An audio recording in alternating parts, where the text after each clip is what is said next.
Jay came up with a theory while talking to Boyd about freeing the Nkui children. He said there are countless examples throughout history, culture, and religion involving sacrifice and preserving remains.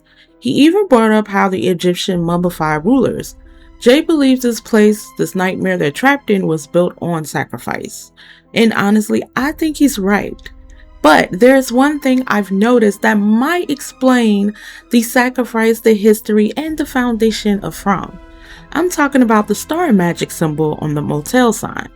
Of course, I had to do some research. Star magic in Native American folklore is often connected to the concept of star people, also called sky beings, or otherworldly ancestors believed to have come to Earth to guide, teach, and interact with indigenous tribes. In many tribal traditions, stars weren't viewed as distant objects in the sky.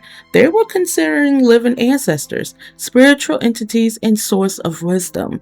What's also important to understand that many Native American spiritual practice and traditions were lost over time due to the European colonization beginning in the 16th century. Entire tribe was displaced and some traditions disappeared completely. Also, their concept called story walking, which connects oral tradition to physical land. That could explain why certain locations in From seem tied to memories, visions, or hidden truths. Then we have the Native American talismans and amulets, which were traditionally used for protection, healing, guidance, and spiritual connection. These included objects like dream catchers, medicine bags, and carved symbols, each carrying specific meanings. I think they may connect it to multiple things in From.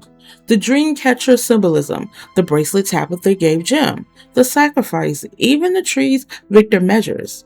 Because those trees remind me of the Native American trail trees, also known as marker trees or signal trees. Tribes would intentionally shape young trees to create a permanent navigation markers pointing towards water sources, scarred places, safe crossing, or important routes. Does that explain why the boy in white told Victor to not cut down that tree? Because they may be permanent navigations to help them escape from the town of From.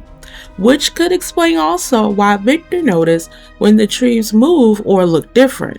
Suddenly, Victor's obsession makes a lot more sense. They may be part of an ancient navigation system tied to whatever force controls the town, which also explains the mushrooms. What's fascinating is that we've seen the idea before in horror. Stories where the force itself acts as a guide or guardian appear throughout horror history. The woods in film like the Blair Witch Project seems alive. The Overlook Hotel in The Shining appears to remember violence. Pet Cemetery is built on land connected to ancient forces. The common theme is always the same. The land remembers, and From may be following that tradition. There is a close and symbolic relationship between human beings and animals in Native American folklore. Common themes are shapeshifting between animals and human forms. Animals often speak to humans and assist them. For example, the dogs was helping Board in the forest. Most tribes connect with power animals and animal spirits.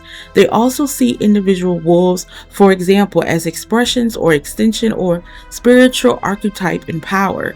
I think when the settlements took over and tried to get rid of the Native Americans and of course erase history, I believe they put a curse to the people that comes to the town.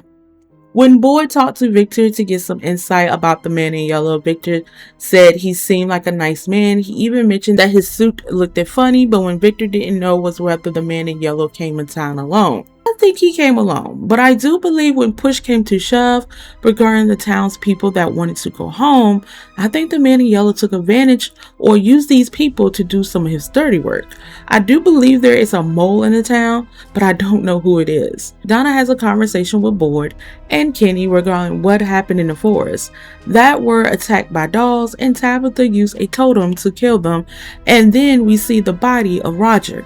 Now his body looked like the ancient Greek binding rituals. Ancient voodoo dolls used in synthetic magic and gigantic statues. Magical traditions, these were miniature dolls made of clay, wax, lead, or bronze. They were typically pierced with nails, bound, and inscribed with the target's name and cast of biting curses, protection spells, or erotic love spells. Now, practitioners can reenact or recharge by reestablish the connection with the spiritual world with those type of dolls, and that doesn't sound good to me at all. Now, I've already did a deep dive about the history of the golem in episode 5.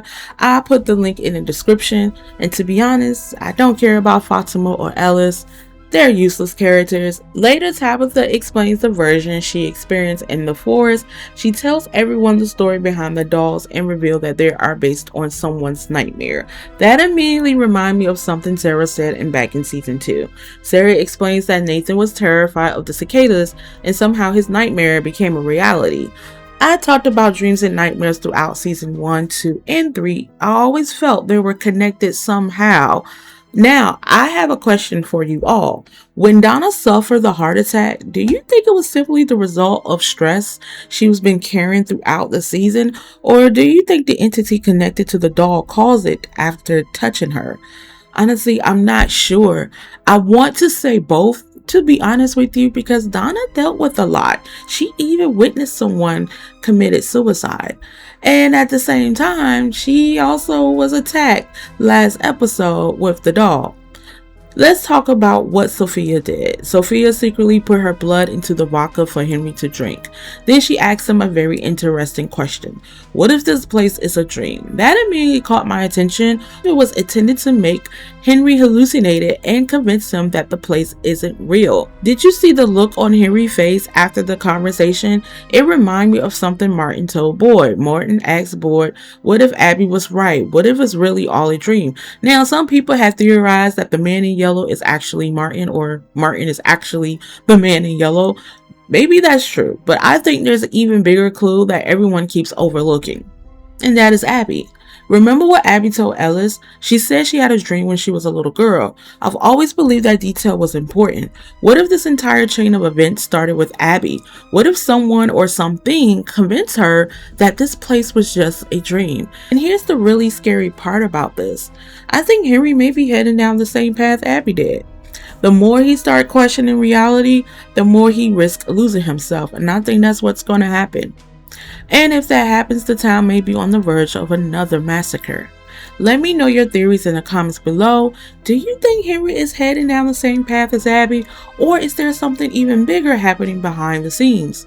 Also, what do you think of this episode? I'd love to hear your thoughts.